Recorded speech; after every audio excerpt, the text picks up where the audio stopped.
The Galactic Council chamber fell silent as Ambassador James Mitchell stepped forward, his weathered hands gripping the podium with barely contained fury. For 3 years, humanity had endured the systematic destruction of their outer colonies, watching helplessly as the hegemony carved through human space like a burning blade through paper. For 3 years, they had begged, pleaded, and negotiated for intervention from the supposedly enlightened species that governed the galaxy. "Enough," James said, his voice cutting through the silence like a laser through steel dot. The assembled delegates, tall, ethereal Zephyrians with their crystalline features, the insectoid hive minds clicking nervously, and the proud draconic Imperium, representatives, all turned their attention to the human ambassador. They had grown accustomed to humanity's diplomatic requests, their careful words and respectful tone. This was different. "For 1,095 standard days," James continued, his voice rising, "we have asked for your help. We have followed your protocols, respected your laws, and maintained our composure while our people died. Today, that ends." High Counselor Zixathara of the Zephyrians floated forward, her voice carrying its usual condescending melody.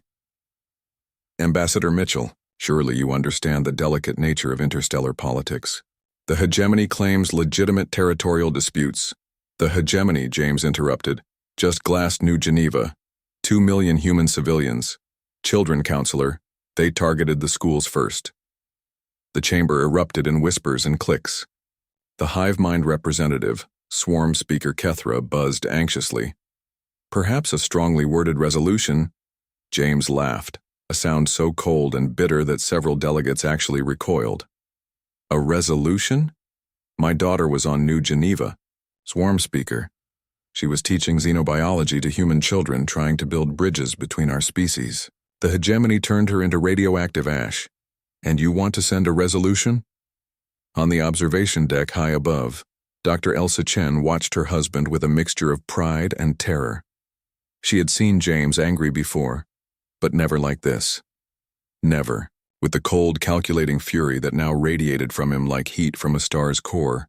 As the head of humanity's xenopsychology department, she understood better than most what the assembled aliens were witnessing. Humanity's transition from diplomacy to something far more dangerous.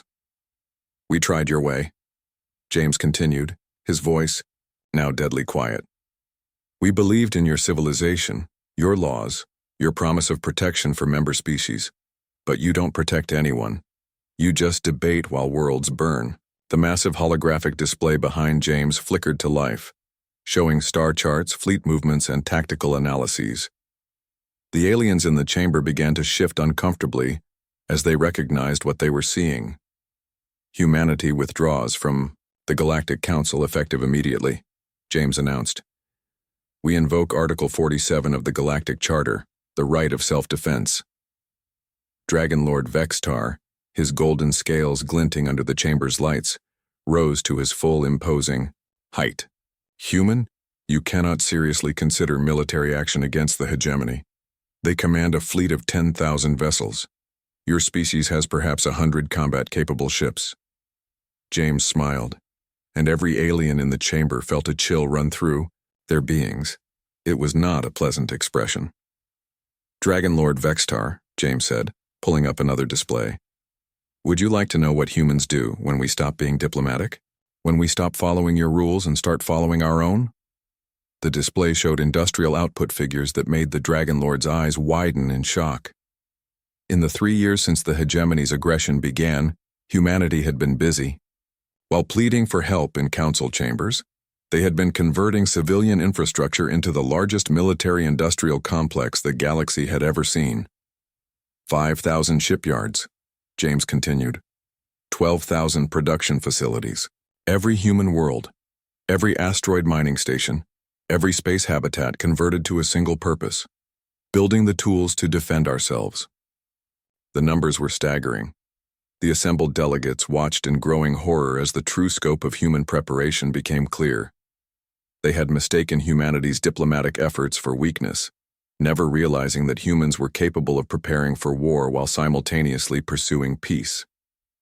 We have 37,000 ships waiting in dark space, James said. Not pretty ships like yours, Dragon Lord. Not elegant vessels designed for parades and ceremonies.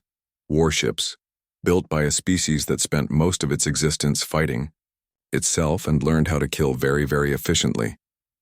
High Counselor Zixthara's crystalline form flickered with distress patterns. This is barbaric. Surely you cannot mean to— To what? James snapped. To defend our people? To ensure our children have a future?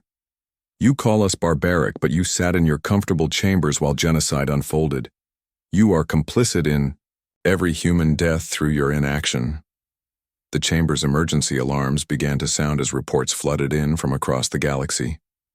The human fleet had begun moving, emerging from hidden bases and dark matter shadows like a tide of vengeance.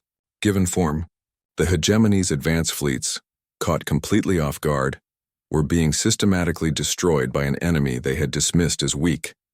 Elsa watched from above as the assembled delegates scrambled to process what was happening. The proud species, who governed the galaxy, were witnessing something they had never truly understood.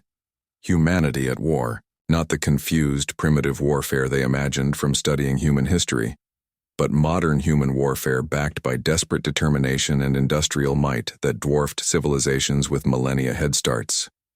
You want to know what comes next? James asked, his voice now carrying across the chamber without amplification, cutting through the chaos of panicking delegates. Justice. The hegemony will answer for every human life they took, and when that's finished, humanity will remember who stood with us and who abandoned us to die. He turned away from the podium, his message delivered. The Galactic Council, with all its pomp and ceremony, was now irrelevant. Humanity had tried being nice, had tried being diplomatic, had tried believing in the promise of galactic civilization. Now they would show the galaxy what humans did when they stopped trying to be anything other than what they truly were. The HFY, most dangerous species in the known universe when pushed too far. The age of human diplomacy was over. The age of human justice had begun.